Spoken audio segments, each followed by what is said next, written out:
ખોળ ઓગળી જાય કે હા અને 3-4 ઉભરા આવીએ છીએ એવું અને આમ જોઈએ ને તો આમ જો ચોટ હા ચીકણું લાગે થઈ ગયું. આપણને. ખોળ ચીકણી હા થાય આ ઇલાયચી પાવડર નાખી દીધો એનું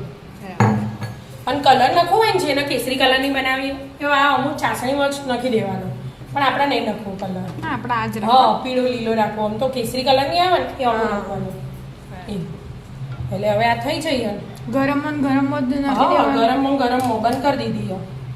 હવે તમે નીચે ચાસણી ગરમ જ જોવાય ને એટલે ગરમ જ જોવો તારા પી હો ને આ ઠંડુ થઈ ગયું હોય એટલે બરાબર. ચાસણી ઠંડી હોય તો ના ચાલે ગરમ જ ગરમ જ જોવો એક દોણો છૂટો હોય ને મસ્ત જો હવે બધી મિક્સ કરી દેવાની અને એના તેલમાં તળી હોય ને તો અત્યારે 1 ચમચી ઘી નાખી દેવાનું બરાબર એટલે મસ્ત ઘી વાળી બની જાય પણ આપણે તો ઘી મત તળીએ. હા ઘીમાં તળીએ એટલે થોડા ટાઈમે આમ ઉપર નેચે કરતા હા. રહેવાનું હવે હે ને આમને આમ મિક્સ કરી અને મૂકી દેવાનું 2-3 કલાક સુધી સેટ થવા બરાબર. ચાસણી પી છાસણી પીને મસ્ત આમ રસવાળી થઈ જશે એકદમ રસીલી એટલે હું અમુક કલર નહીં નાખવો ના કલર નહીં નાખો પીળી રાખવી બેટા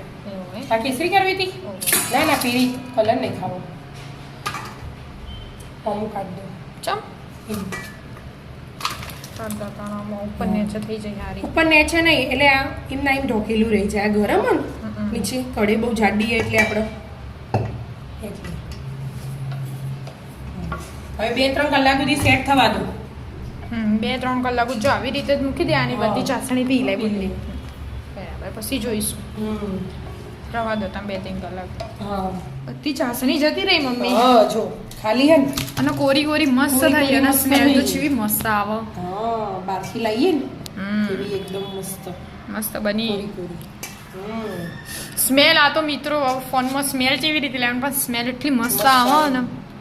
જોરદાર બની બુંદી તમે જરૂરથી ટ્રાય કરજો આ રીત બહુ મસ્ત બુંદી બની છે હા અને જો છાસણી એ બિલકુલ નહીં માપસર પી લે હેડો તા હા રાધે રાધે રાધે રાધે